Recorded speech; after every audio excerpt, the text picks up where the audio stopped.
November 8th, 2013, 4:40 a.m. The city of Tacloban is sleeping.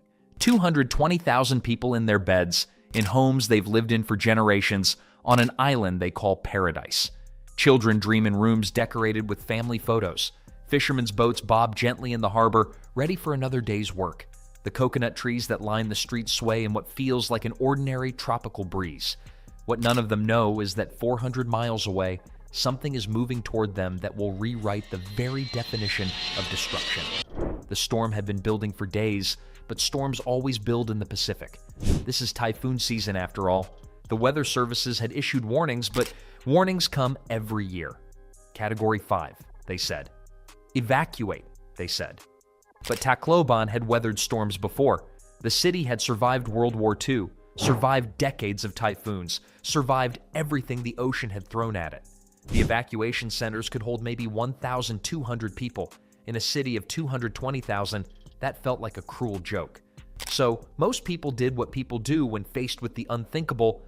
They stayed home, boarded up their windows, and waited for it to pass. But Typhoon Haiyan, Yolanda to the locals, wasn't just another storm. As it churned across the warm Pacific waters, it was feeding on ocean temperatures that were perfect for creating monsters. The water was 86 degrees Fahrenheit, providing endless fuel for the storm's engine. Cool air sat above that hot ocean, creating the exact conditions that birthed the most powerful storms on Earth. Kerry Emanuel, the MIT climate scientist who has spent his career studying these phenomena, would later say the Pacific was very ripe and juicy for big typhoons that November. Once or twice a year, he explained, a Category 5 emerges from those waters, but it's extraordinarily rare for such a storm to reach peak intensity just as it makes landfall. That's exactly what was about to happen. By November 7th, Haiyan had swollen to more than 500 miles in diameter. Its eye, a perfect circle of calm, was 9 miles wide. Satellite images showed a storm so perfectly formed it looked almost artificial, like something designed by a computer to demonstrate maximum destruction. The winds were now spinning at 195 miles per hour, with gusts reaching 235 miles per hour, as fast as a Formula One race car at full throttle. But imagine, instead of one car, millions of raindrops and debris moving at that same speed, all trying to occupy the same space you're standing in. The storm's atmospheric pressure had dropped to 895 millibars, one of the lowest readings ever recorded. To understand what this means, picture the atmosphere as a weight pressing down on everything. When that pressure drops so dramatically, it's like the sky itself is being sucked upward, pulling the ocean with it. The lower the pressure, the higher the water rises, and Haiyan's pressure was dropping into record territory. At 4:40 a.m. on November 8th, the storm made its first landfall at Guyuan on Samar Island. The winds hit with the force of a freight train moving at highway speed. Roofs didn't just blow off, they disintegrated. Trees that had stood for decades snapped like toothpicks. But the wind was just the opening act. What came next was something far more terrifying. As Haiyan moved across the narrow strait toward Lady Island, it was pushing ahead of it a wall of water unlike anything the Philippines had ever seen. Storm surge is often misunderstood. It's not just high tide or big waves. It's the ocean itself being shoved inland by the storm's winds and low pressure, creating what is essentially a liquid mountain. In Haiyan's case, that mountain was 2-story building tall, moving at the speed of a tsunami, sweeping cities away like houses of cards. By 8 a.m., the eye of the storm was directly over Tacloban. The winds were still screaming at 185 miles per hour, but it was the surge that turned the city into an underwater graveyard.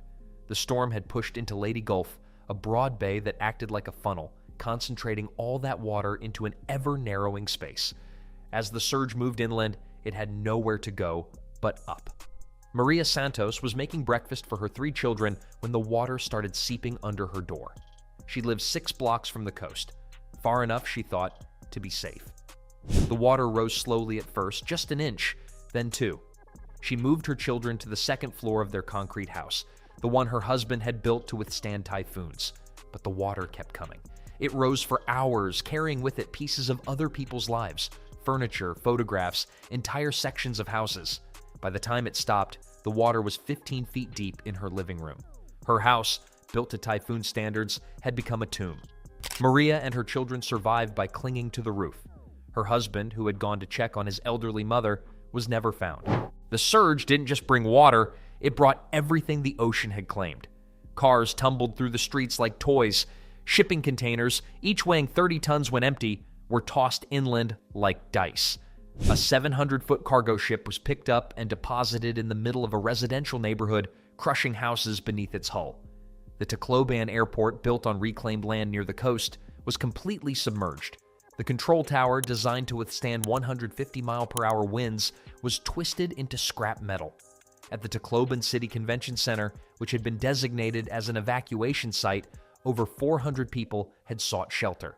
The building was supposed to be typhoon-proof, constructed of reinforced concrete and steel. But no one had planned for 20 feet of storm surge, tall as palm trees. The water rose so quickly that people were trapped inside. Some managed to break through the ceiling and climb onto the roof. Others weren't so lucky. When the water receded, bodies were found stacked against the walls where the current had deposited them. The mothers had to let go of their children to not drown, lost, and never to be found. Dr. Richard Verzon was working at the Divine Word Hospital when the surge hit. He had been through typhoons before, had seen the hospital flood during previous storms, but this was different. The water came so fast and so high that the first floor was completely submerged within minutes. Patients on life support had to be carried to higher floors as the electrical systems failed. The hospital's generator, located in the basement, was destroyed immediately.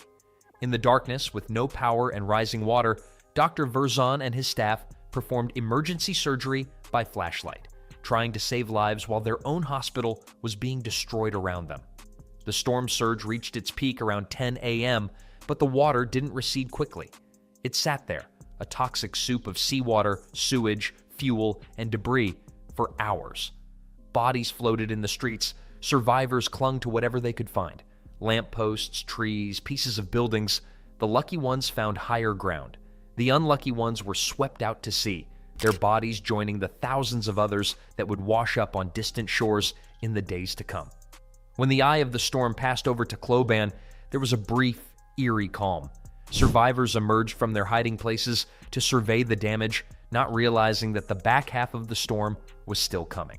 The winds resumed from the opposite direction, finishing what the surge had started. Buildings that had survived the initial assault were knocked down by the second wave of destruction. Communication lines were severed immediately.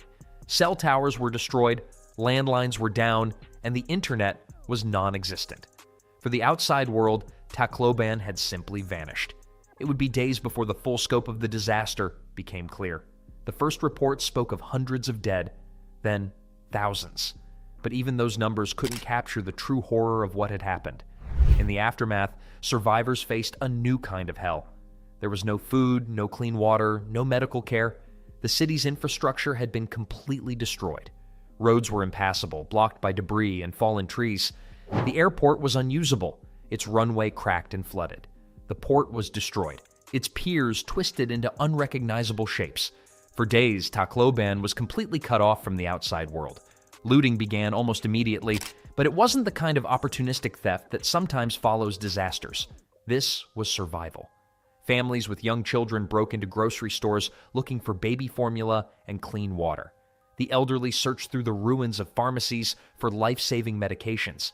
When international news crews arrived and filmed the looting, they often missed the context. These weren't criminals, they were people trying to stay alive in a city where all normal systems had collapsed. The international response was massive, but slow.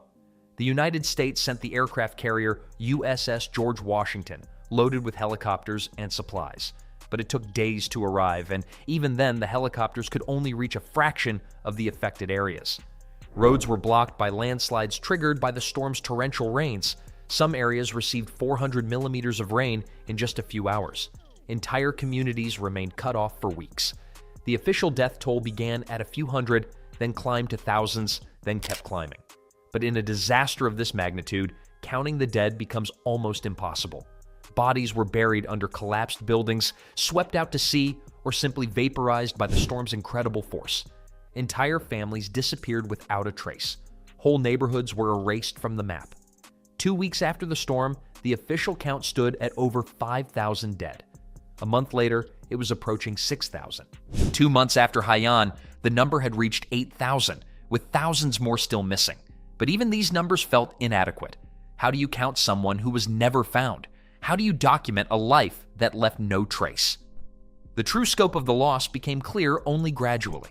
Over 600,000 people were displaced, nearly 3 times the entire population of Tacloban.